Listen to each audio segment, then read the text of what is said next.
In this episode with Erwin Hartsuiker, CEO of Mind Media, we're exploring the topic of bio and neurofeedback and how this can be used towards achieving a state of high performance mind. I got to know Eric a while ago while researching devices for neurofeedback. We connected and I was amazed about the technology, but also the educational aspects they are able to provide, like training and classes. His company, Mind Media's vision and mission is to develop and market smart medical technology and software, which is focused on human health and performance rather than on disease. He founded the company back in '92 already. Since then, Mind Media's technology focuses on the neurophysiological and psychophysiological effects of human behavior and lifestyle and how this relates to health and performance. The clinical applications are based on health training using physiological feedback, a method which is now used in thousands of clinics and health centers worldwide. In the podcast, we first learn more about Erwin and how he got motivated to pursue his mission. You will learn some fundamentals of bio and neurofeedback and why you should care about it as a leader. We will give a short overview of different neurofeedback techniques like QEEG to visualize your brain activity and create a map of your brain in real time. Or slow cortical potentials, or SCPs, allow you to enhance the flexibility of your brain to switch between different states more effectively. To achieve a state of high performance, the results obtained then using these different techniques can be used to create a personalized training plan. And with our upcoming High Performance Mind Labs near Frankfurt this summer, you can take advantage of this technology and take your brain performance to a new high. So if you never heard about neurofeedback and what it can do to your brain and mental performance, I encourage you to listen to this episode of the Mindful Leader podcast with Erwin. See you there.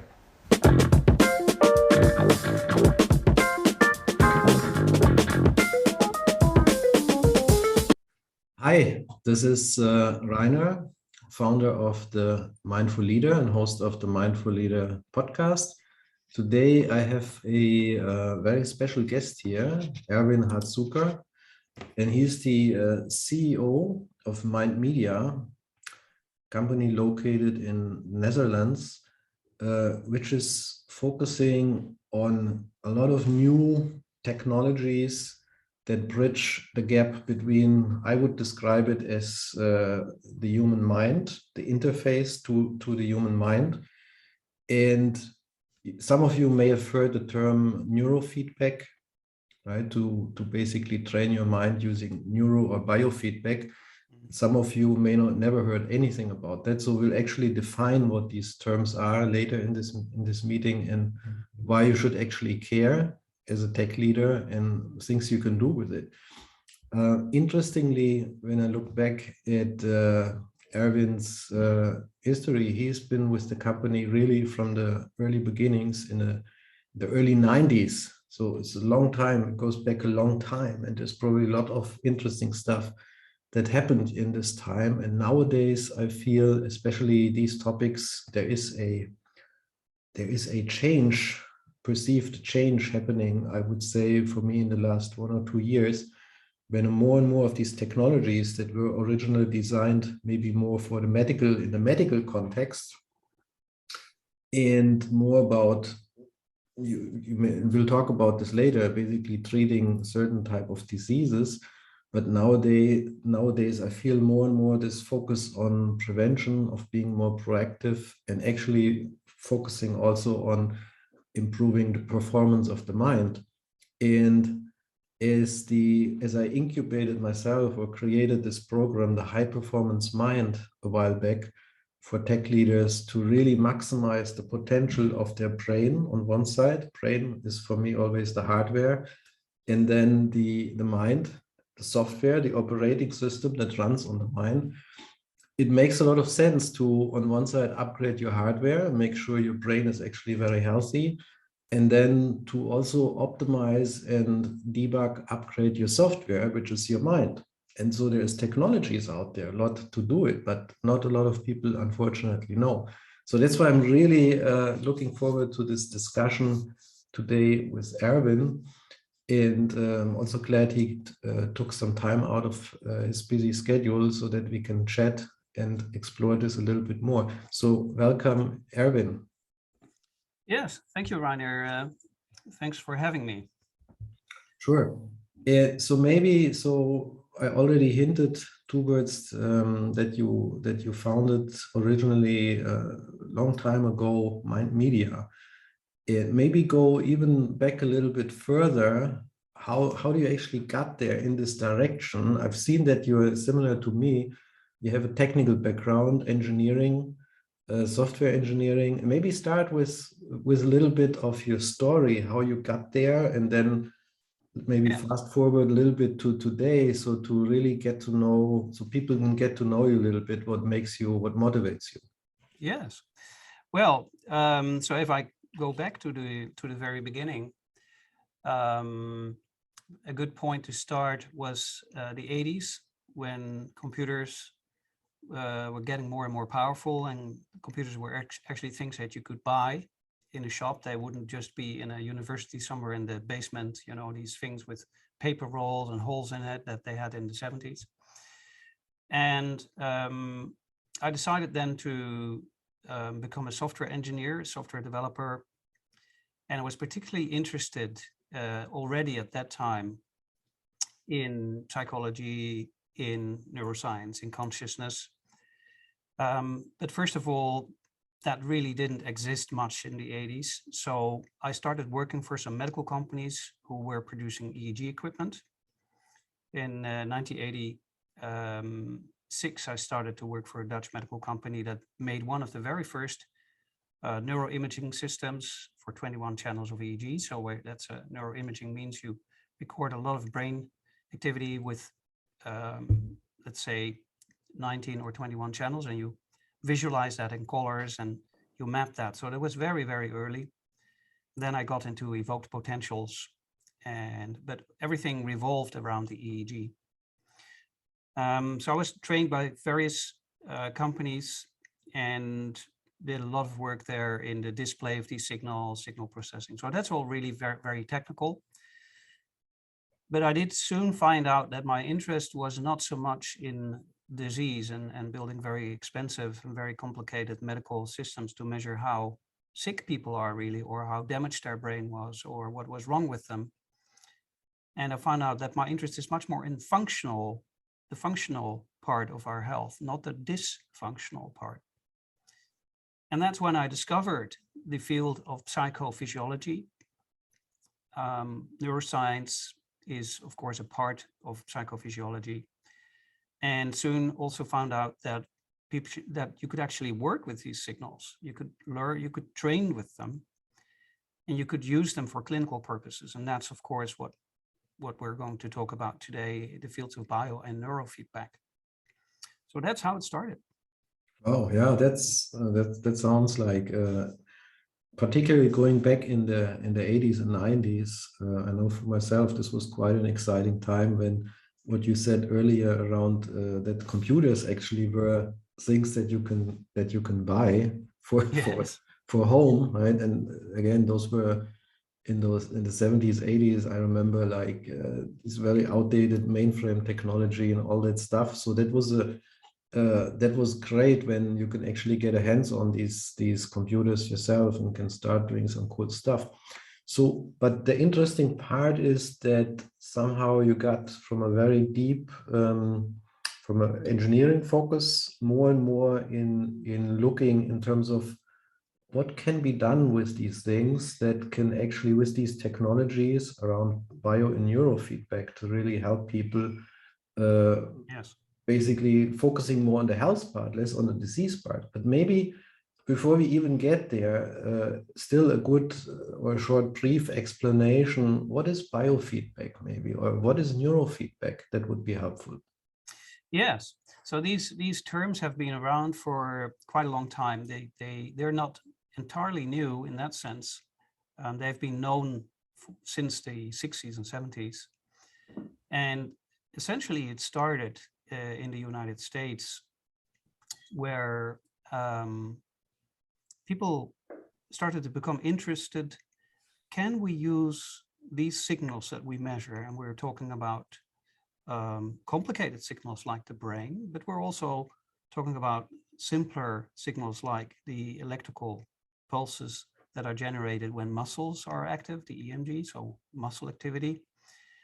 And so muscle activity is maybe a good example with Joe Kamiya and others who started to understand that if you measure the electrical part of the muscle movement, when you move a muscle, there's actual electrical activity in the nervous system, in the motor neurons that you can measure.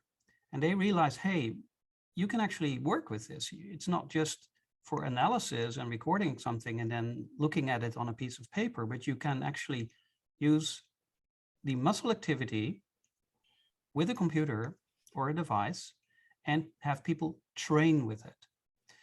So biofeedback is really using physiological signals, and there are many, to see what they're doing and train with them. Very simple example, let's say that a muscle has become weak because there has been an accident or some kind of problem, and you want to train that muscle. Well, then you can record the EMG, the signal that shows you how active that muscle is. And while you train, you can see that that signal is going up and down. And that's very, very helpful to know that you're actually tensing and using the right muscle. So if you put electrodes on a certain muscle you want to train, you can very much target that one muscle and say, okay, we're going to train just that one muscle. So biofeedback is feedback based on physiology. That's the bio potentials and the bioactivity. And then making that part of a therapy or a training program. And that's been around for a long time.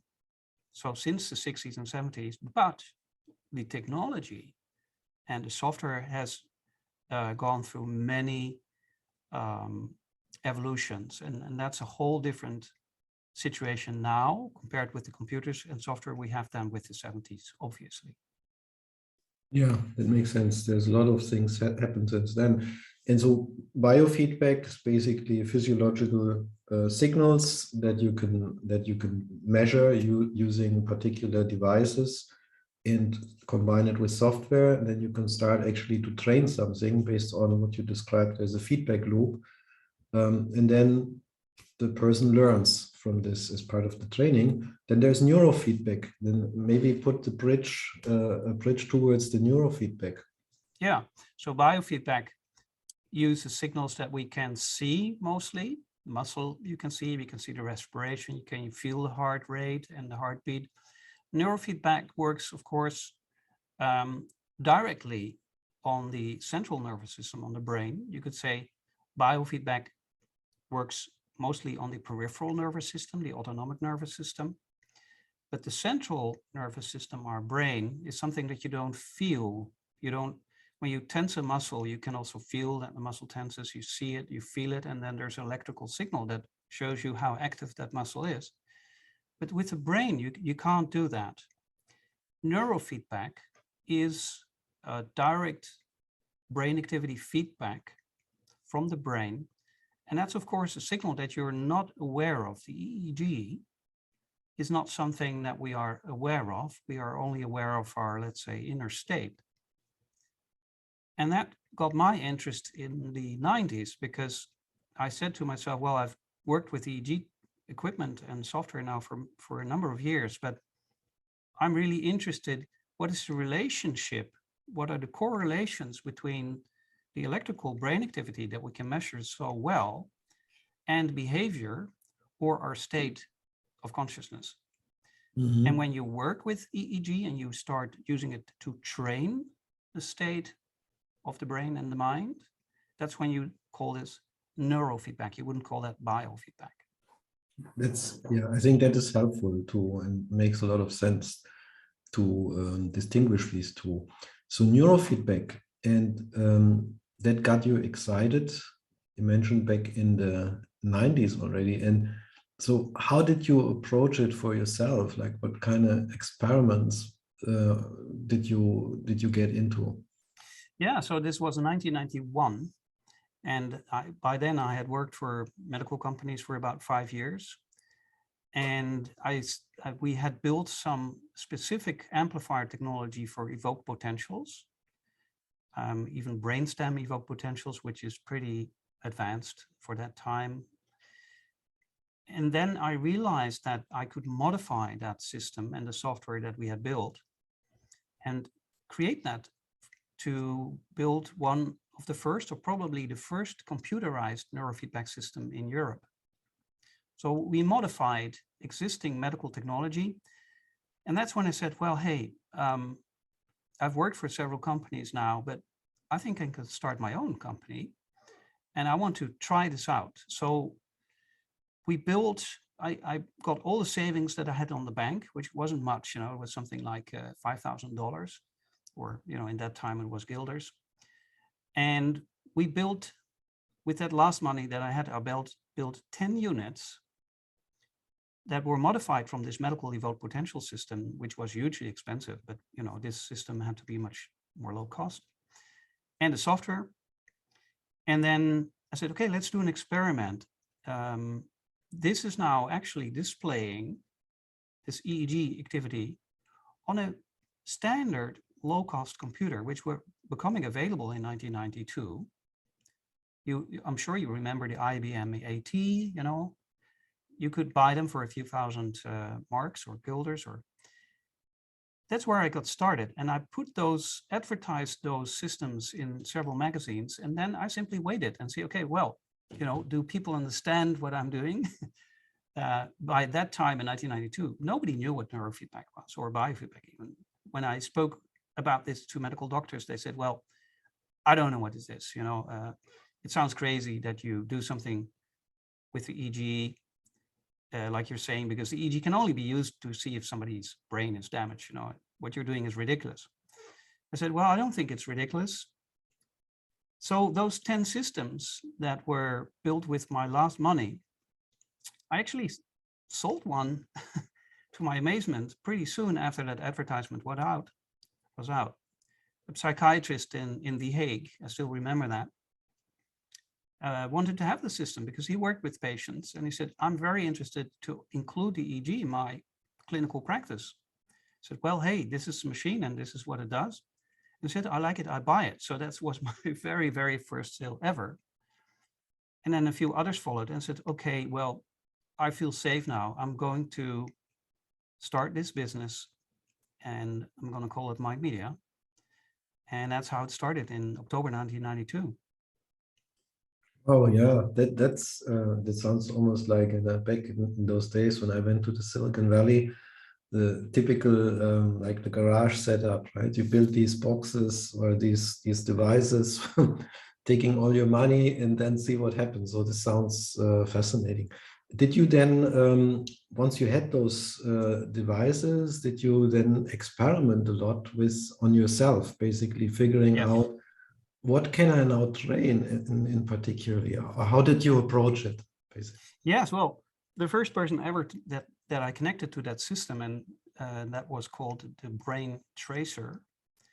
We launched that, so in 1992, the first person that was ever connected to that computerized EEG system. And remember, before then, I think there was only a system made by an English guy called Maxwell Cade, and there was no software, and it wasn't. So this was one of the first computerized systems.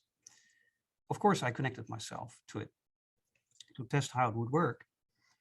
And because I had also been interested in doing meditation for many years, I wanted to see, okay, what's happening when I'm active, or when I'm doing things, or when I'm stressed, and what happens when I'm in a state that I experience as much more balanced and clear. So I started to observe how the EEG changed. And back then we already had digital frequency analysis, which was very, very early because the computers in that time weren't very powerful. But you could see how the spectrum would change. And you could see how the brain waves changed according to my subjective state that I experienced. And I read, of course, all the literature that I could get hold on. And remember, there was no internet back then. So I had to literally order books from, libraries abroad to find literature on neuro biofeedback because there was no Google. You had to find out everything by yourself. And when I saw that on myself, I could actually influence the brain activity by looking at the signals and by using various relaxation techniques or meditation, I said, well, I think this really works. If it works on me, it probably works on others as well.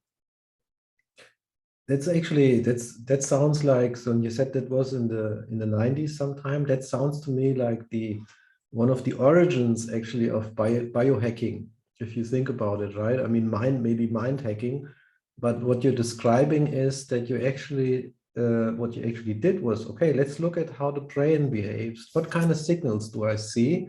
Then let's see what I'm doing now, different type of mental activities, and then see what happens. And so then based on that, you create then some feedback and let's train different states, right? So this sounds to me like hacking the mind, or actually it seems like the motivation was hacking meditation, right? Yes, hacking is of course a very modern word. In 1992, we didn't have that word. Yeah, I know. But it was certainly about learning and deepening the understanding of, and that was my drive, and it still is, what is the relationship between what you very nicely describe as the brain and the mind? And that's one way to look at human physiology. There is a body. Obviously, we have a body, and our body has a nervous system, but we also have a psyche or a mind. And what drove me was to see, can we use medical technology, and particularly the EEG technology, to get a better understanding of what is health, what is balance, what is homeostasis, what does it mean when I feel more clear or more intelligent than another moment. I noticed in myself, as everybody does, that you have good days and bad days, in the sense that, in some days you felt like whatever you tried, it didn't really work, or you felt a little worn out, or you couldn't focus so well. And then another day, it would be as if brilliant ideas would just pop up every 10 seconds. Mm. And why is there that change? Why are we in one change at one moment and in another, one state at one moment and then another state in another moment? So shifting that state, trying to understand what happens in the brain and in the mind and the relationship between those two, that's what drove me.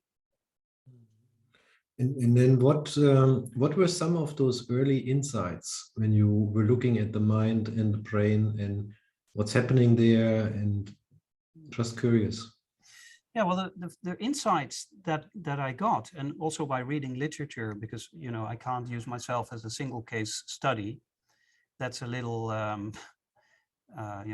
it's not enough for any scientific evidence, of course, but is that there are correlations between what I experience subjectively and between the signals that I'm recording. And to find out that there are correlations between what I see in the signals and on the computer and by what I experience, that's when I said, yes, this is a useful tool, because many of those signals we're not aware of. And that's very important to understand, that with Bio and Neurofeedback, we're also working with very tiny electrical or non-electrical signals or activity in the body and in the brain that are very hard to detect. Like the EEG is in principle very hard to detect. We're talking about microvolts. So we're literally talking about something that is 10 million times weaker in terms of the voltage than what's coming out of your mains power plug in your wall. That's like 220 volts or 110 volts. We're talking here about activity that's maybe 10 or 20 microvolts. Mhm. And Go by ahead. peeking into that activity and having amplifiers that make it visible, and then seeing the correlation between those tiny signals and your own state or the state of others, that's of course very, very fascinating. And that's an area that's still being researched a lot these days. In fact, there's more research than ever. Mhm. Now, going back to, you mentioned meditation. Did you practice regularly meditation at that point of time?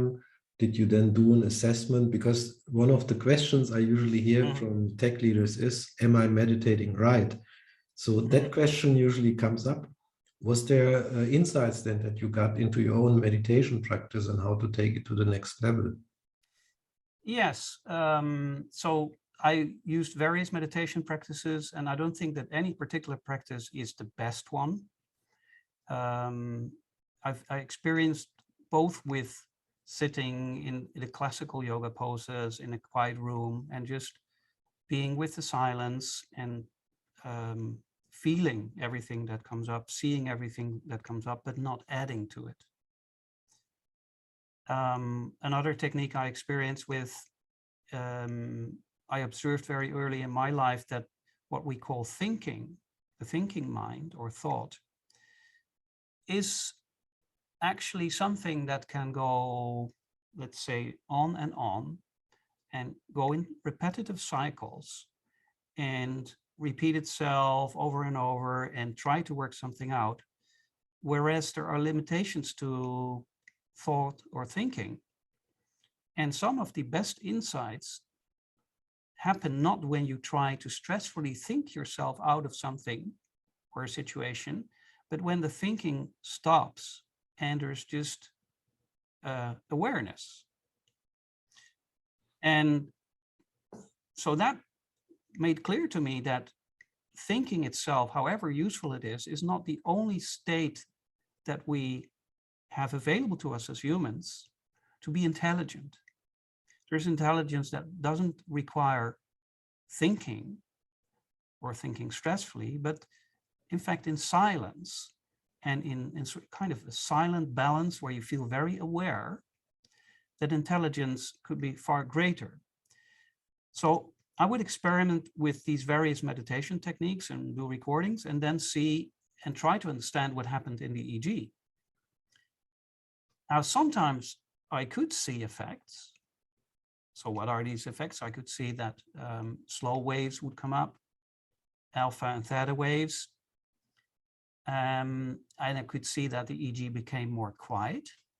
So there was less beta activity, the higher frequencies.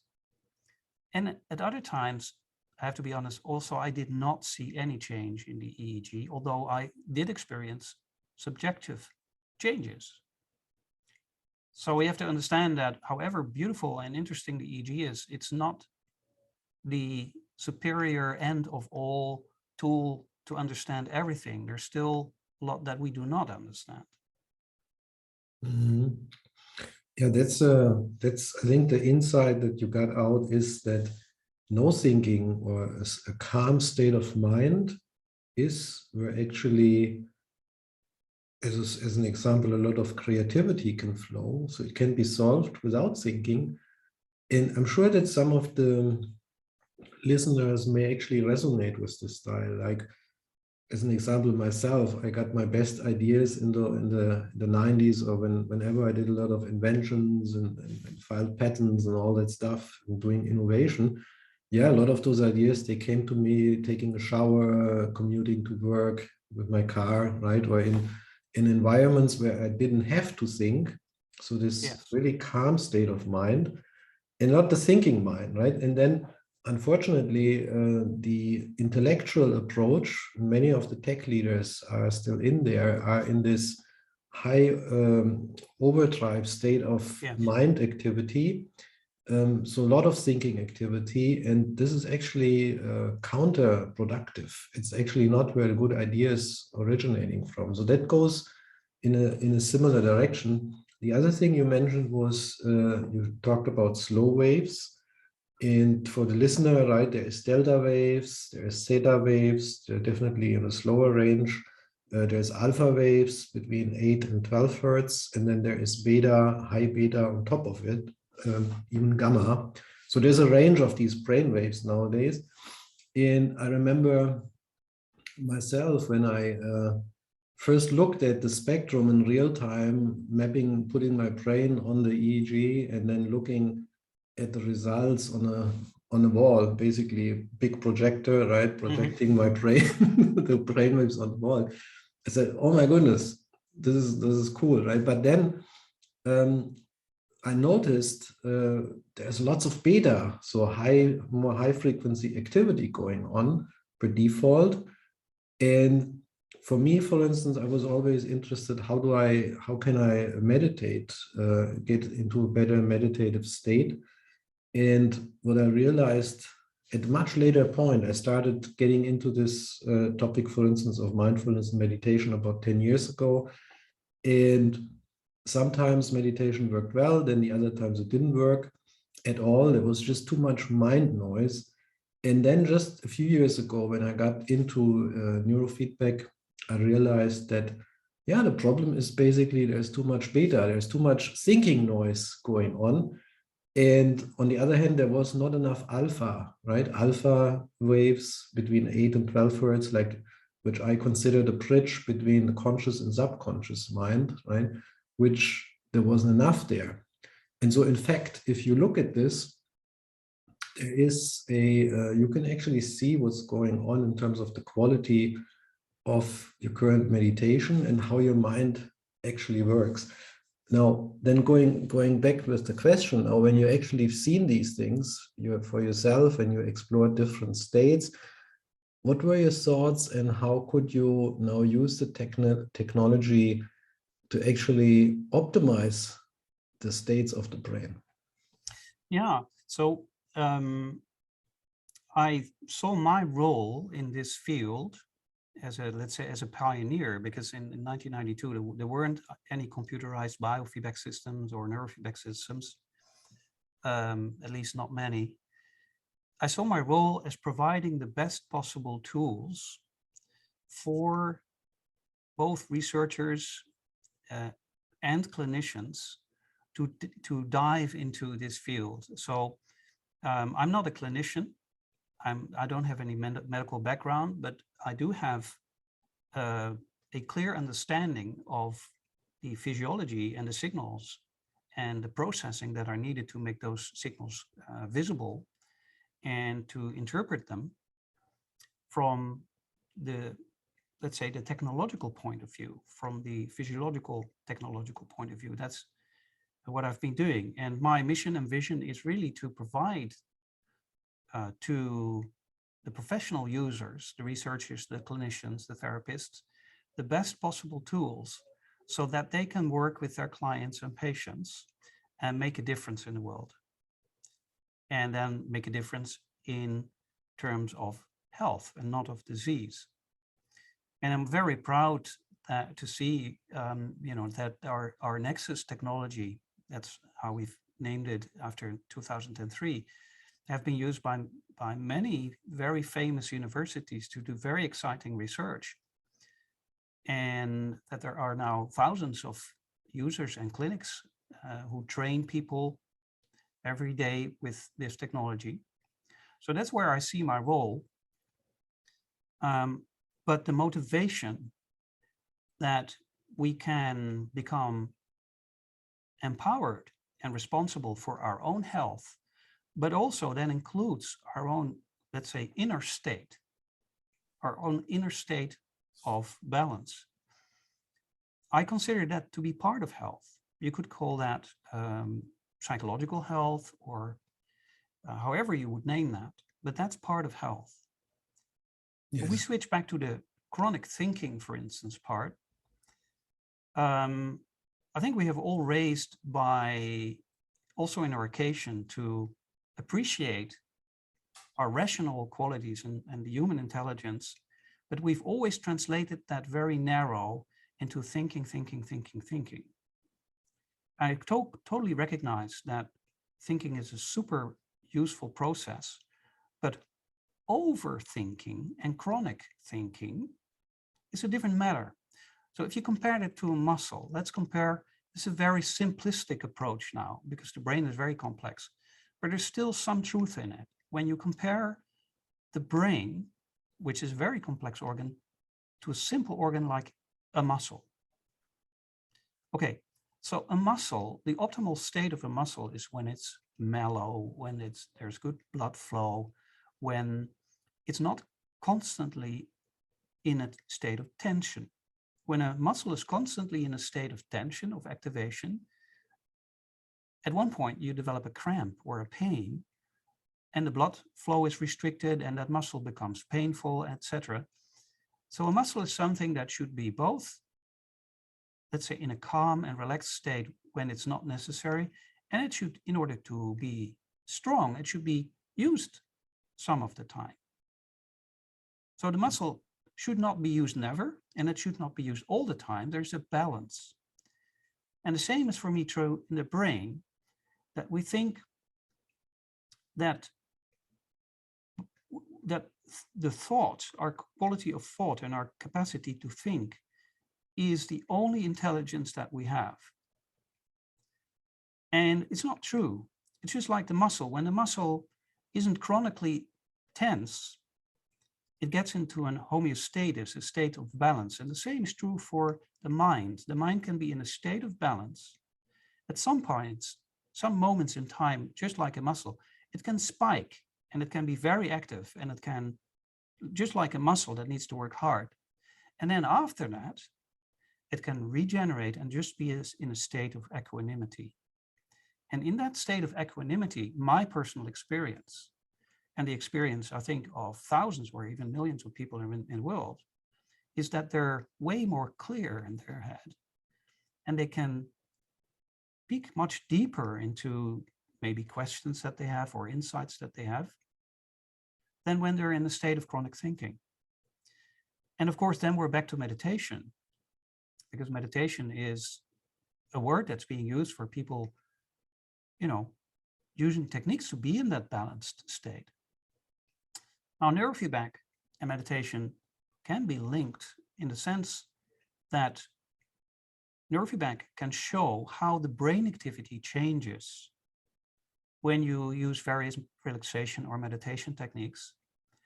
And by seeing that on a computer screen and seeing that the brain part, the hardware part, as you can name it, is responding to the mind part, the software, as you name it, it accelerates that learning process. It makes it objectively visible by looking at the brain activity, looking at the signals and the frequencies, and it accelerates the learning process. But still, it is a learning process. It takes time. It's not just like you can't learn a language in one day. In the same way, you can't change your general state of your mind and brain in a single day. You need, let's say, repetition for that.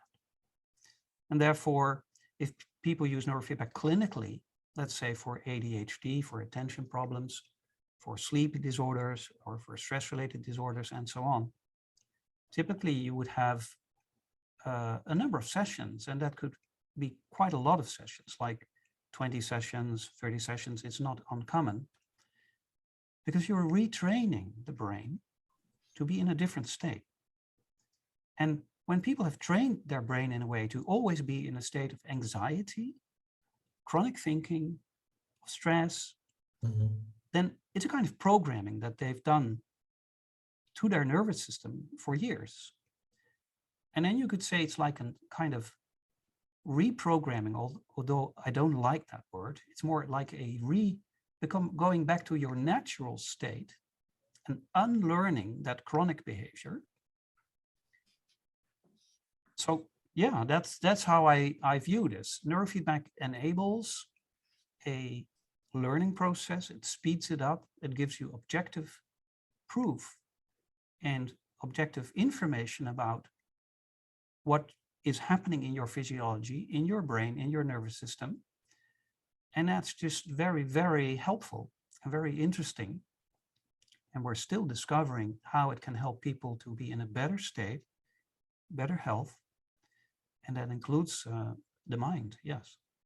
Yeah, no, there's a lot of, actually a lot of insights in there and explanation, what you just shared. And I think you mentioned this capability of this, I refer to as flexibility or brain flexibility, to switch between these states of calmness, of relaxation, but also going more into an execution mode and getting processing done, so to speak, using thoughts to process and solve problems. So there is a flexibility ideally that Yes. your brain uses, but unfortunately, and I've experienced this myself, but I also see it in many other engineers, techies, tech leaders, that the mind, they have trained their brain over many years, sometimes decades, to focus on excessive thinking. Yes. Primarily working in stressful environments, always mind on overdrive. And that is what you described, right? Shifting through the process of neuroplasticity, shifting the brain towards this execution mode all the time, but then you lose the capability of this flexibility. You can't easily go back anymore. It's like a muscle. And so, Reiner, it's also the reason why I named my company Mind Media, because the media are the instruments that we're building, and the mind is ultimately what we can use to, you call it the software, which is a nice analogy, to optimize our state, optimize our health, optimize our balance. And I would still compare the brain, to give people an easy example, to the muscle.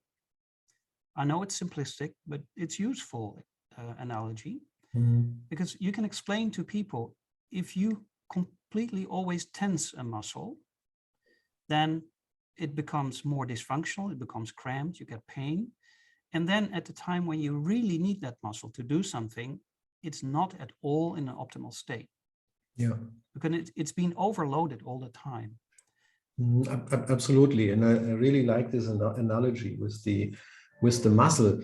Unfortunately, if you go to the brain and the mind, it's the same. If the brain is constantly activated and constantly in a state of chronic thinking and or stress, then it's just like the cramped muscle when it's actually needed for some deeply intelligent decisions, or for some analysis, or for something else that requires our thought or our intelligence. It's not at all in an optimal state. Yes, and I would estimate, based on my experience, that a high percentage of listeners or tech leaders or leaders in general out there, they're actually in this state, in this cramped state of the muscle. And interestingly, there is a technique called SCP, slow cortical potential. And this was actually for me eye-opening when I started first looking at this, and we'll go into this a little bit here, but you could see that this ability of getting into execution mode or getting out of the execution mode really shows this flexibility. And when you just do a baseline assessment using this technique, you can actually see, is your brain really flexible, or is it not? Maybe share a little bit what you just give maybe a little bit of context to SCP. Yes. And how this relates to the muscle that you just described. Yeah, so far what we've been talking about, Reiner, in the conversation is frequency-based neurofeedback, where we look at the waves, the frequencies that we can see in the EEG, the delta, the theta, the alpha, the beta, low beta, high beta, gamma, etc. And that's all based on the spontaneous EEG as it's presenting itself all the time. And in that spontaneous EEG, we see all the frequencies. And remember that we can put a lot of channels on the head. We could look at 2 channels, 4 channels, or 21 or 64 EEG channels. And all those channels show these frequencies. However, the slow cortical potential, the SCP, is a different approach. And that's an approach where we don't care about frequencies at all, but we're looking at the shifts in the so-called DC, direct current component of the EEG, which is not a frequency at all. It's more a potential shift. And what has been found is that when you look at the EEG as it's a little bit technical, but a DC signal, a very, simplistic way would be to describe it as a battery, but of course it's rather insulting. Our brain is much more, but if you look at it in the DC range, just like a battery, the battery can go up a little bit or less, can go up and down in voltage. We can see shifts in the EEG, in the so-called voltage or DC component. And for that, you require a DC amplifier. There's only very few systems in the market that can do that. Our Nexus is one of them. And by looking at those shifts, we can see something that also correlates with brain activity. There's no frequencies there. It's only a shift towards the more negative or the more positive range. So if you take an EEG, a signal, and you don't look at all of the frequencies, and you have a DC amplifier, you can see a certain voltage level that it's at in microvolts. You don't care where it really is, it's somewhere. And then you can see a shift in that potential upwards or downwards when you do certain tasks. And the University of Tübingen and other universities and researchers have found that this is another form of neurofeedback. You can train those potential shifts. Don't care about the frequency, you just care about that EEG shifting up entirely or shifting down entirely. And that typically happens over a number of seconds. It's not that the entire brain shifts up all the time. It typically happens over a few seconds, up to 10 seconds, and then the brain sort of returns to normal. And people have shown that if you train that negative or positive shifting, the flexibility between switching between a negativation, you could call it, and a positivation, making the potential go up or down, it's also impacting the mind and the brain. And the first research that has been published, I think, has been done mostly on epilepsy. So that's a more clinical application. And people have been able to show that by training the brain that way, the amount of epileptical attacks or seizures could be diminished. In fact, the frequency-based EEG in the 70s and 80s was also used with SMR training, low beta training, and has shown to reduce the activity of epilepsy, so reduce the frequency of seizures. And then later, the SCP has also been researched, and people have tried, okay, can I also use it for improving attention or maybe cognitive processes? And yes, there have been studies that have shown that it also helps to improve attention. SCP training is, on the one hand, more simple than frequency training because you're only looking at a shift. But technically, actually, it's more difficult because there are a lot of artifacts and technical things you have to really do well, because otherwise your signal is not reliable. You have to look at the eye movements, the vertical and the horizontal eye movements, and you have to do all kinds of technological tricks. So in that sense, frequency-based neurofeedback is easier to do. The SCP, however, is also very interesting, and it's particularly an application that has been used a lot in the German countries, in Germany and Austria, I think also in part of Switzerland. Outside of Central Europe, it's used way less. Like, for instance, in the United States, there's only very few people that are using SCP. Yeah, thanks. This is a helpful explanation. And from my own experience, and when I started using SCP, And looking on where I started, then after a certain number of sessions, you mentioned earlier, everything takes time. There's the quick fix is unfortunately not available, but I could see, for instance, after 10 sessions, significant change in the brain flexibility. And it's a process that you can continue doing it. And so for me, it's more in terms of optimization towards what I call a high performance mind. So this is when I created a while ago this training program for tech leaders on achieving a state of a high performance mind, right? There is what you mentioned earlier, the frequency-based neurofeedback, which is a great way of training different type of brain waves, maybe emphasizing them or maybe decreasing them in intensity to create a signature of your brain, the capability on demand that you can shift into these different states of the mind. And then the SCP that we just talked about, giving you this kind of flexibility is a second one. Maybe for completeness, and before we're also running out of time, there is another thing called the brain map or QEEG. Yes. Could you share very brief, I think because this is really cool stuff in terms of when you want to, how neurofeedback evolved and what's possible today with the software that you guys are actually producing. Yes. So the QEEG is actually a more novel development because biofeedback started somewhere in the 60s and 70s and neurofeedback started in the 80s, basically. QEEG is using all of the EEG channels. You could do neurofeedback training or SCP training with just a few channels. But QEEG means that you use typically all the EEG channels. You could do QEEG with only 4, but most people would use the entire brain, so to say. And that means you have a head cap on your head with up to 21 channels. And that allows us to show the activity of the entire brain, frontal, occipital, temporal, all the locations, also the left brain, the right brain.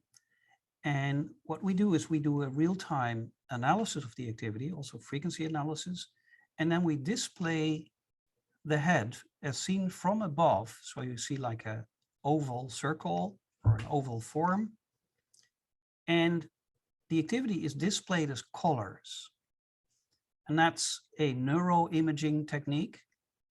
It's, of course, different from fMRI, but it's something that's very complementary to it.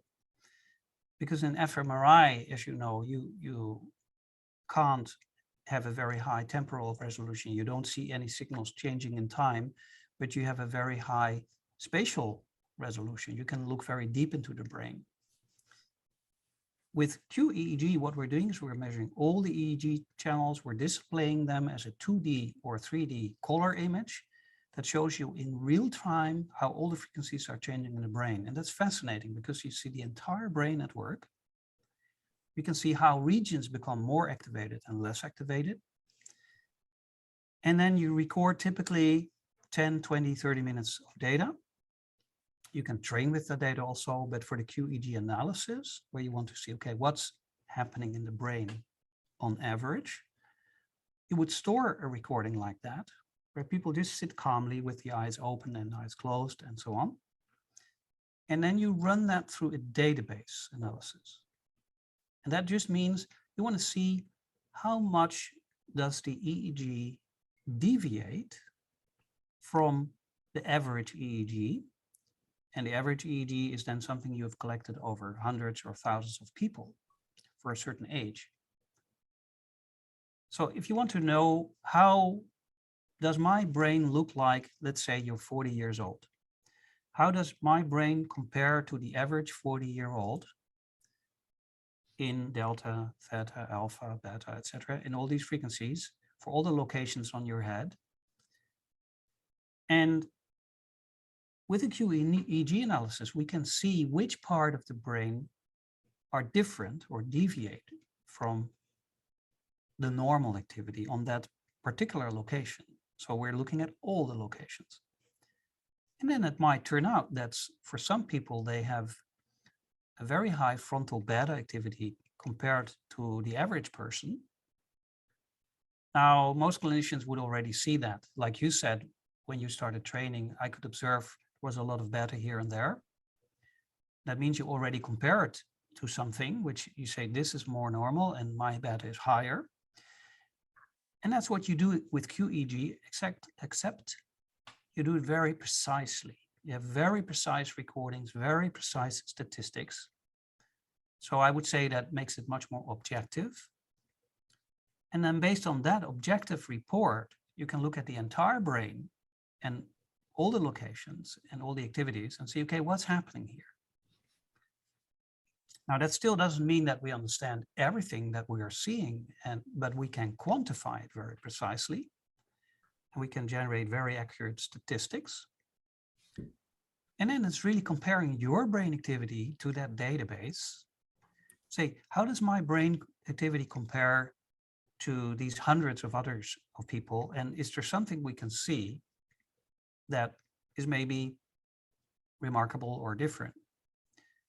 So let's see, when somebody has a sleep disorder or stress-related disorders or attention disorders, and you would see that certain parts of the brain are clearly less active or clearly more active than the average person, then that could be a good place to start training.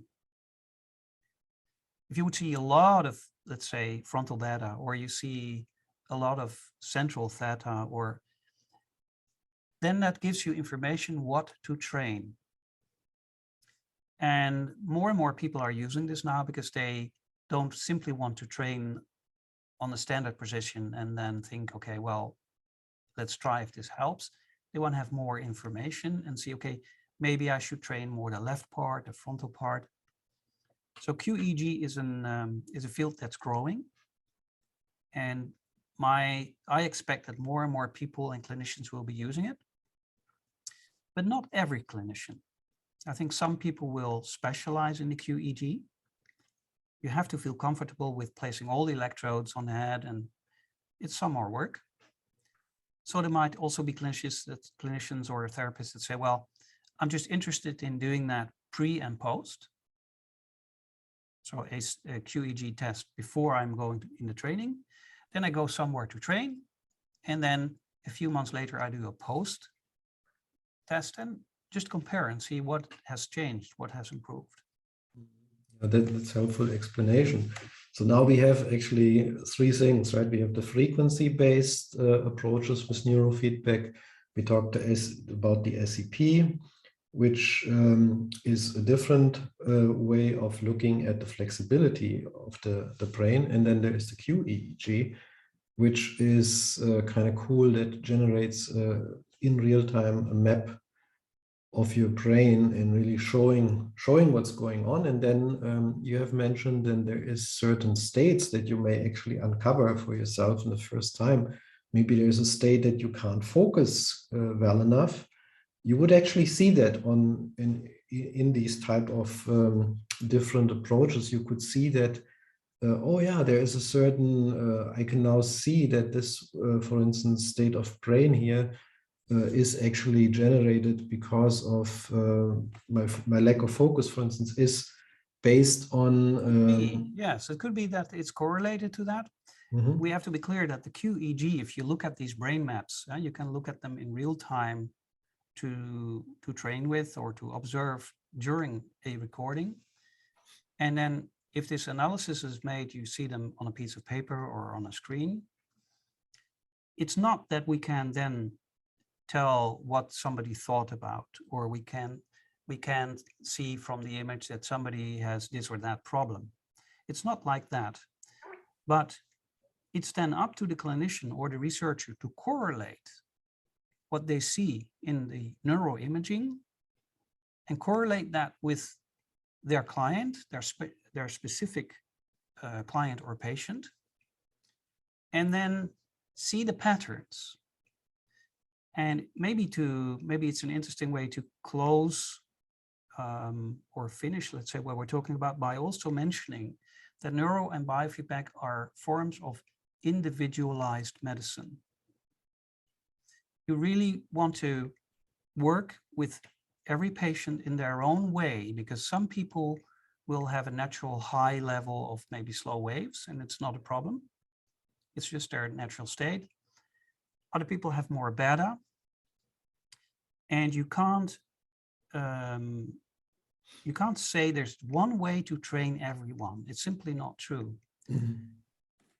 It's an individualized approach, and then individualized, you train people to get in a better state, to optimize their state. And we do know what is a better state for most people. And they can also report this back. They can also say, hey, my mind is clearer now. Just like they can say when they're training a muscle, hey, I can feel my muscle is more loose now. Feels more relaxed. So neuro and biofeedback are very pragmatic. It's really about optimizing and improving health, and optimizing and improving people's inner state and also their state of their mind. And this technology is a fantastic tool to facilitate that. Very good. And I think that's also a good way to wrap up and close, since we're getting now towards the end of the show, in this episode. I think what you just mentioned in terms of highly individualized, personalized approach is a key thing. We're all different. I think the takeaway is there is technology out there that you at Mind Media, there is hardware, there is also software that can be used, and we'll put link to all those things into the show notes that people can get into this. There's also, which we didn't mention before, that you guys actually also offer a lot of training and courses on the topic of neurofeedback, which is quite cool. And then at the end of the day, I think to get started, it could be a good idea to look up for instance, a neurofeedback practitioner near you, and just do some intro sessions and play with it a little bit, see what comes up.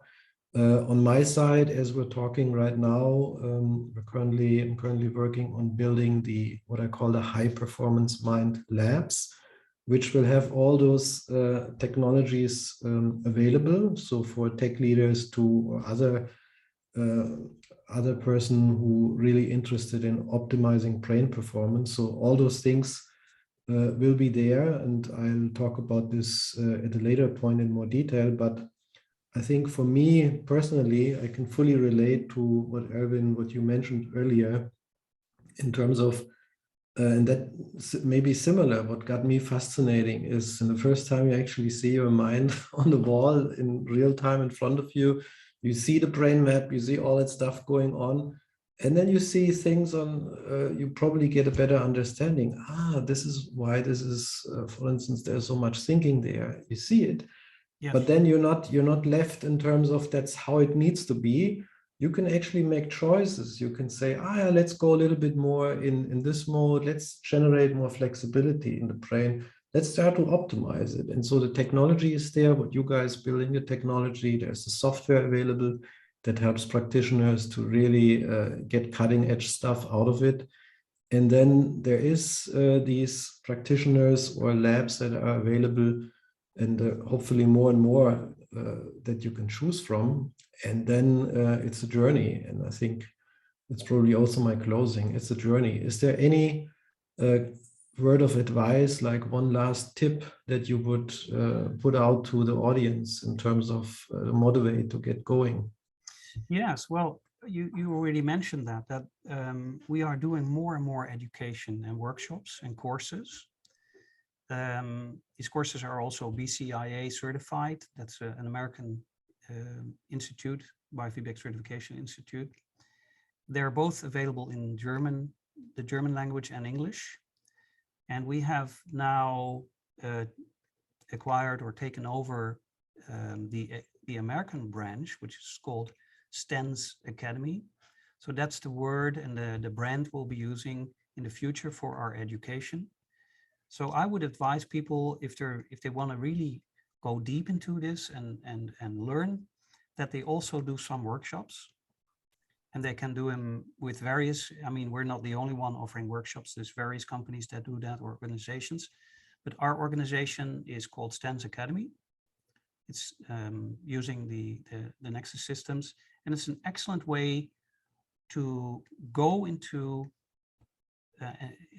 in a deeper way. These courses are presented by people who are very experienced, and we hope that in 2022 not only we'll have online workshops, but also again the in-person workshops where you can actually physically be available, because of course we now have to wait until COVID is sufficiently gone that we can do that again. We expect May or June this year that will start again. Very good. Yeah, so then thanks, Erwin, for sharing all those great insights, and that we're able to really explore this fascinating area of bio and neurofeedback, all the opportunities and tools and methods that are now available to create the state of a high performance mind. So fascinating stuff. We can probably talk for a few other hours here. But thanks again for being here. And again, I said earlier, all those links and things we'll talk about, like the software, hardware, some of the training. We'll put all that stuff in the show notes so that listeners can actually check it out and see what resonates with them. Good. Well, Reiner, thanks for having me. Thank you.